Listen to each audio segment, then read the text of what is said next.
Hello, my loves. My name is Katie Nicholson, and I work with women to help them heal their wombs and remember their power. I hope you're having a fabulous time here at the Women's Wellness Day at Falmouth University. I would absolutely love to be there with you, but as you may see from behind me, I am currently in the Amazonian jungle studying some shamanic techniques for womb healing. However, today I'm going to be talking to you all about Tantra and what I learnt on my travels in India. So let's start with what Tantra actually means. So the word itself translates to expansion, and it's a spiritual path that's all about finding our divinity by expanding into our surroundings, expanding our awareness and our sensitivity, and understanding that our bodies are intrinsically connected to Mama Earth. So it's seen as a really feminine path in that aspect. There is discipline to it, but it's much more about intuition. So it's not like you've got to do the exact same practice every day in order to heal this or develop this side of your spirituality. It's more about feeling into what feels good at any given moment and just going with the flow. So in that sense, I absolutely love it because it can just apply to every aspect of your life, and it's a lot to do with working with the lower section of the body and sexual energy, which you might have linked Tantra with before, but we're also working a lot with the heart to make sure it's coming from a place of love instead of lust. Now, just to be very clear, the sexual aspect of Tantra is about 1% of what Tantra is in its entirety. Tantra is an umbrella term which covers potentially thousands of different practices and ways of approaching it.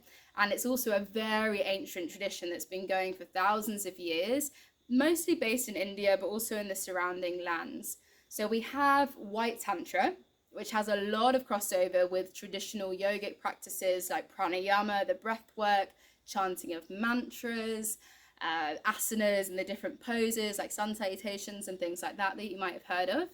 Then we have Black Tantra, and that is all quite dark, to be honest. There's a lot of sort of using and cultivating spiritual energy and power for nefarious means, and a lot of the rituals are done in graveyards with blood and bones, and it kind of gives Tantra a bit of a bad rap. So I'd recommend staying away from that side. And then we have Red Tantra, which is the aspect which is more popularized in the West. It's a lot to do with working with this sexual energy and channeling it into our days, really. Anything that we're going to be doing, whether that's creativity or work or working out, and keeping that power within our bodies instead of just dispersing it with orgasms.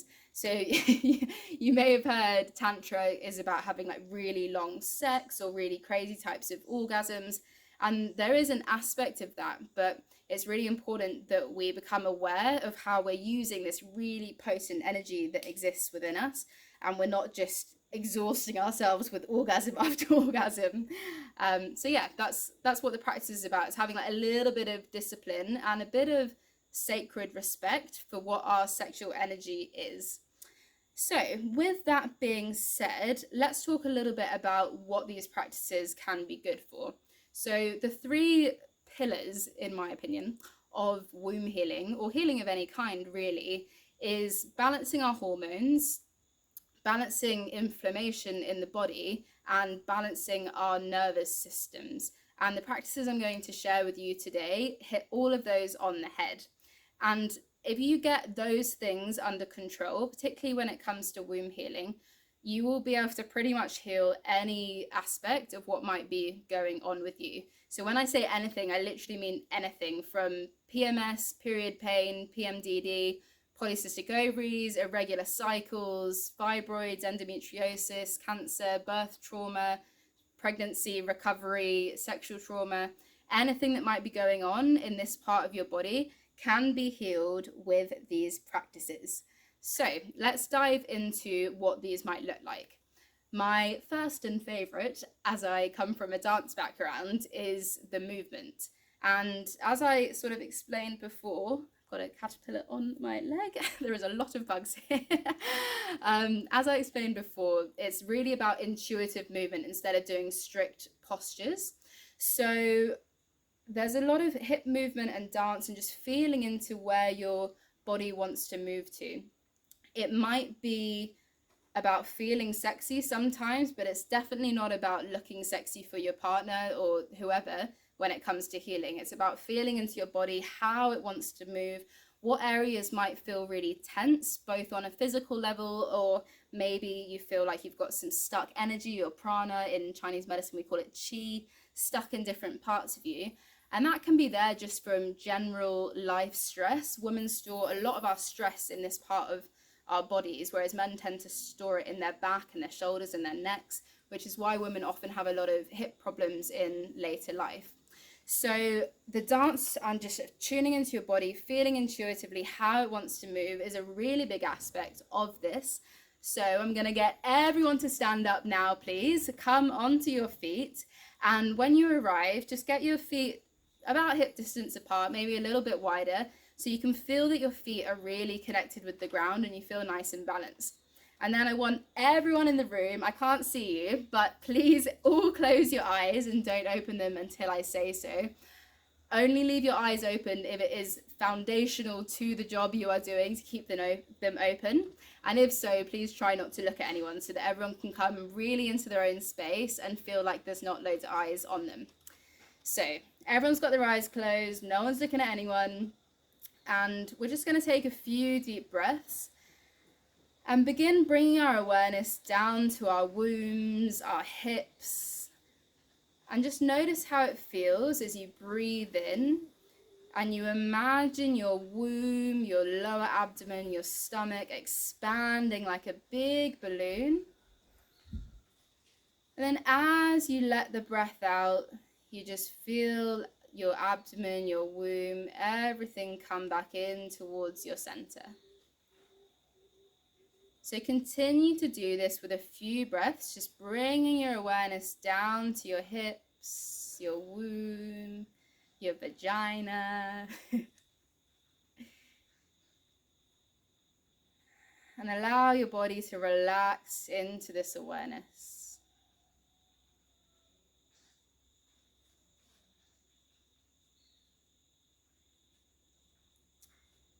And then I just want you to start swaying from side to side. So you're shifting your weight onto one foot and then the other. And allow your hips to flow with this just a little bit. Again, not worrying at all what you look like. You don't need to look sexy. You're just feeling into where any tension might be in your body, or any place that just really wants a bit of expression and to move. And just allowing your hips to follow that direction. If it makes you feel a bit less awkward, you can move your arms with this, just let them flow. Or you can place your hands over your lower abdomen or on your hips. There's no right or wrong. And once you feel comfortable with that, you can become a bit more free with the movement. So you might try going around in circles, channeling that wine you've been busting in the student union. Or maybe even going forwards and backwards in a bit of a twerky motion. So just play around with this a little bit. There's so many different ways you can move and it really doesn't matter. So just allowing yourself to flow. And you might find yourself darting back to what you look like, and that's fine. Just every time that happens, bring your awareness back to your body and just notice how you want to move.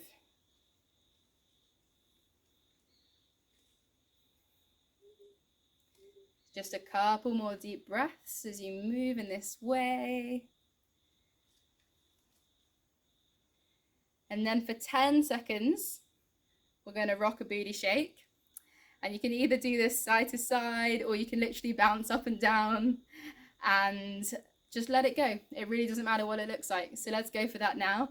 10, 9, 8, let your titties bounce. 7, 6, 5, let your thighs jiggle. 4, 3, 2, 1. And bringing it back to stillness. You can go ahead and open your eyes. and take a seat. So I hope that's made you giggle a little bit. I should have said at the start, never take any of these practices too seriously. You're absolutely allowed to laugh. In fact, that just brings more happiness and good energy into your body. So yeah, absolutely go for the laughter. And now we'll move on to the next practice, which is using your voice. Don't worry, I'm not going to make you all sing. Although I do recommend having a little sing in your own private space, maybe in the shower or wherever you like, really. And the reason why singing and using our voice is such a big part of feminine power and reclaiming our power, reclaiming our confidence in our voice and our ability to speak, is because this is an area that has just been so shut down ancestrally in women for generations now. And not only that, so there's the empowerment side, but there's the healing side. You may or may not know that your jaw, this entire bone structure around here, is pretty much an exact replica in shape of your pelvis. So just on a pure biological level, these are miraculously identical pretty much. But we also have the vagus nerve, which is a huge nerve, I think the biggest in the body, that runs through pretty much the whole body. It runs through our diaphragm, connecting our throat and our cervix. Your cervix is that little portal that connects your vagina and your womb, and it holds a lot of magic there. So yeah, just in so many ways, which I'll describe. In fact, I'll describe them now. So you may have heard of the clitoral orgasm and the G-spot orgasm, which is the back of your clitoris. It's not actually a separate spot. But then we also have the capacity to have a cervical orgasm. This part in a woman is often either really numb or can be quite painful. And a variety of reasons can cause this, everything from just complete lack of awareness or never really connecting to that part of your body, all the way to trauma or any kind of unfortunate illness that you might have had stored in that part of you. So it's something to really start bringing our awareness to, and we'll do a bit more of that as we go through a couple of the practices I'm going to share with you. But for now, just know that your cervix is this magical portal that we get to cultivate, and releasing the tension from it can really help to cultivate this cervical orgasm. So singing, as we vibrate our throats, we're really going to be vibrating the whole of our body through this vagus nerve, through to our cervix, vibrating this area and just releasing all the tension from it that doesn't need to be there.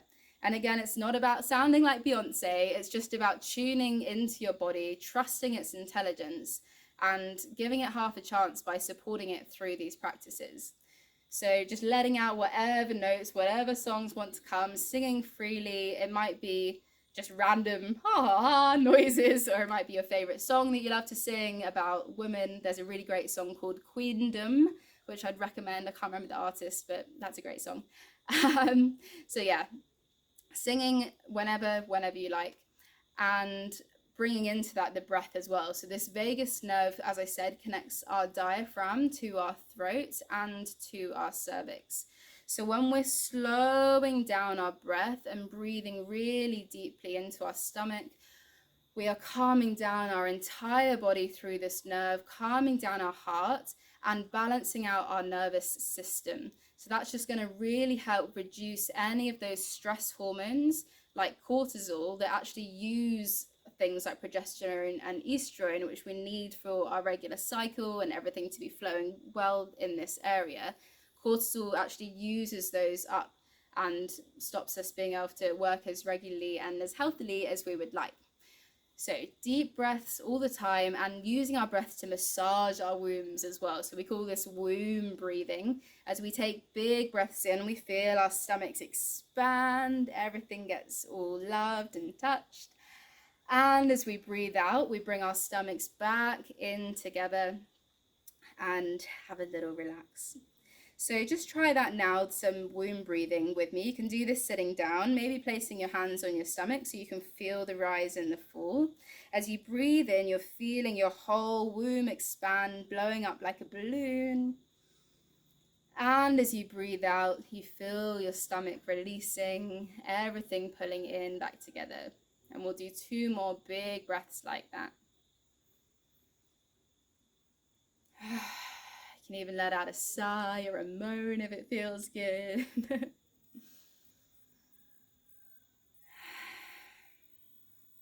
Okay, good work. So far we've got movement, dancing, we've got singing, and we've got womb breathing. Now with this womb breathing, we're going to combine a practice called Mula Bandha, which is our root lock.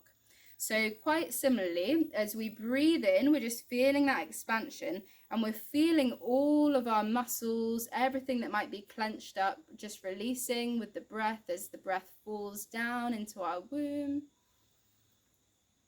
And then as you breathe out and you pull your belly button back in, you're going to imagine your vagina pulling in and up as well. Now you may be thinking, how on earth do I use my vaginal muscles? I've never even thought about moving them in this way.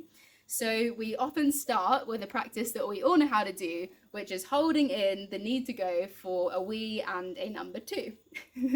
So as we breathe in, again, we're just feeling everything relax, filling our wombs with air. And then as we breathe out, we're holding in, needing to go to the toilet, pulling everything in and up, in and up, in and up.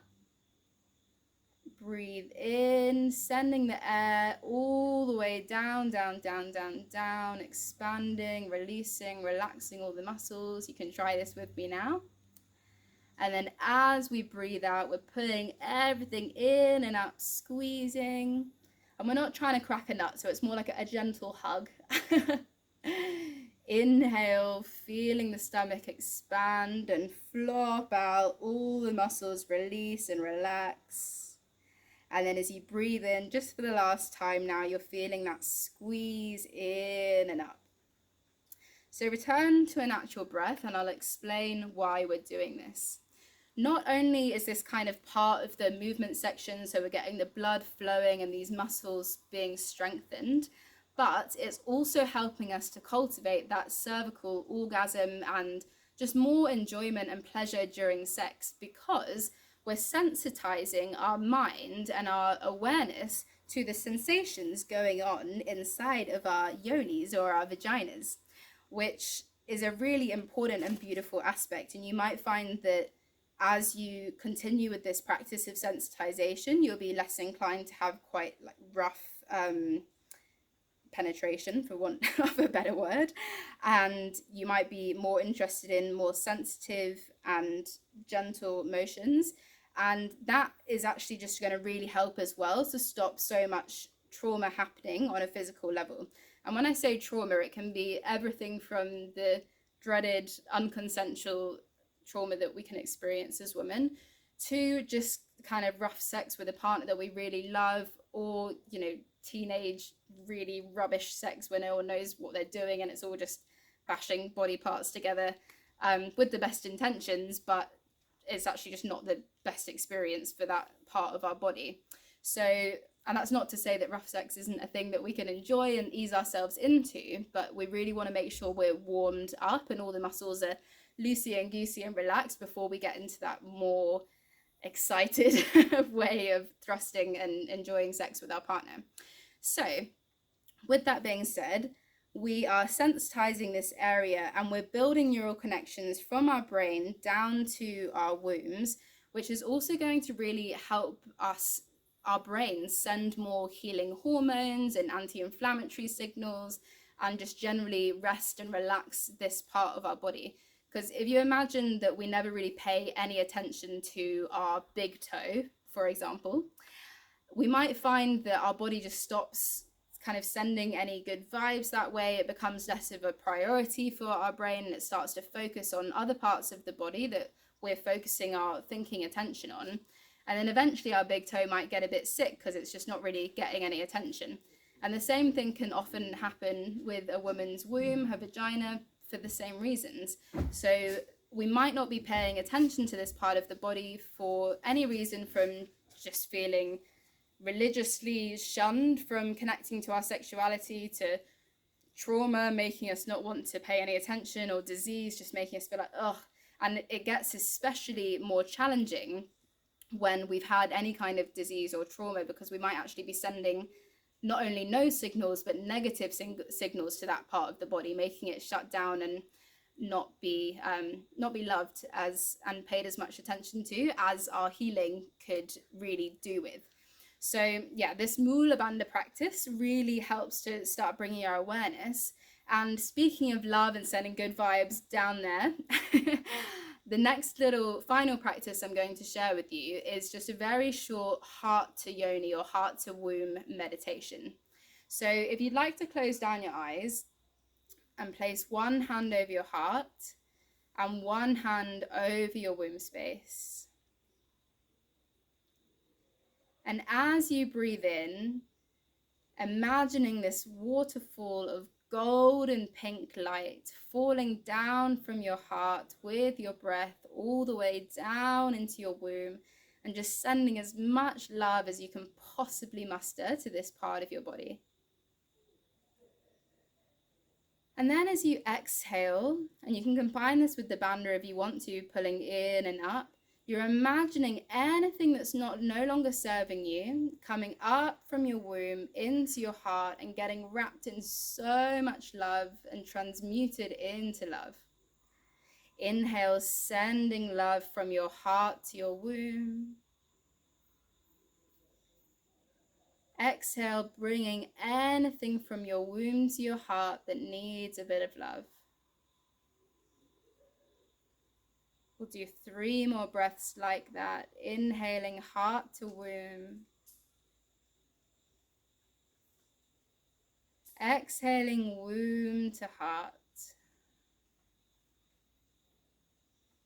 And 2 more breaths just at your own pace.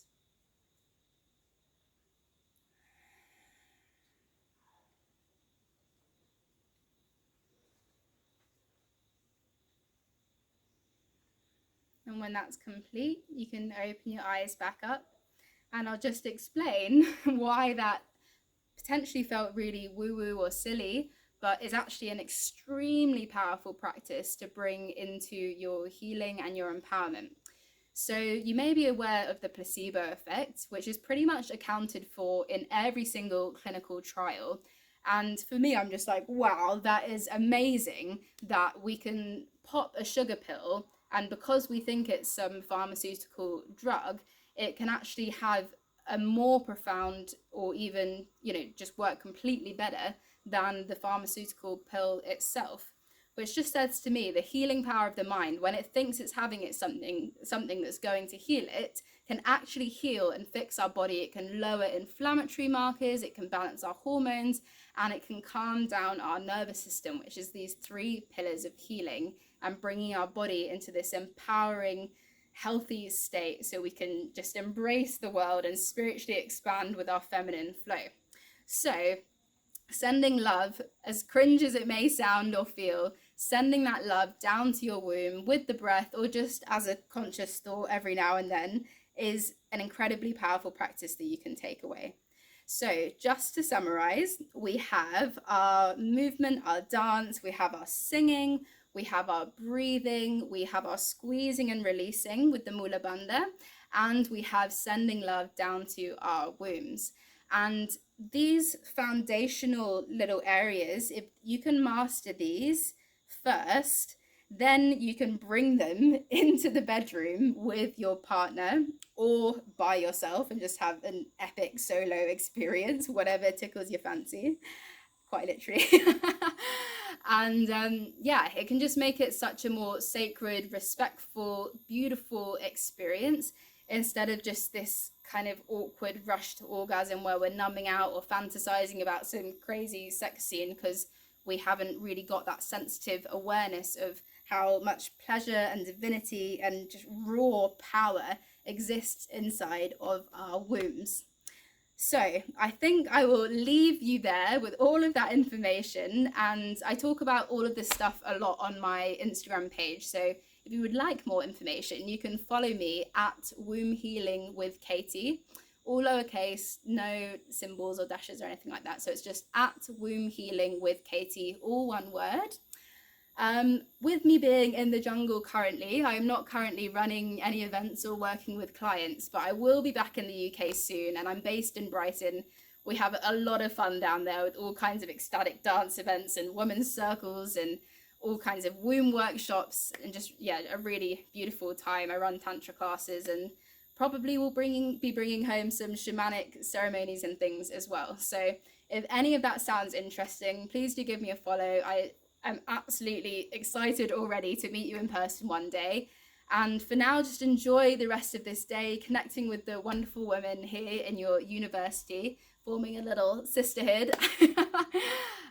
Yeah, have a beautiful day and just keep stepping into the wonderful woman that you are, and remember your power.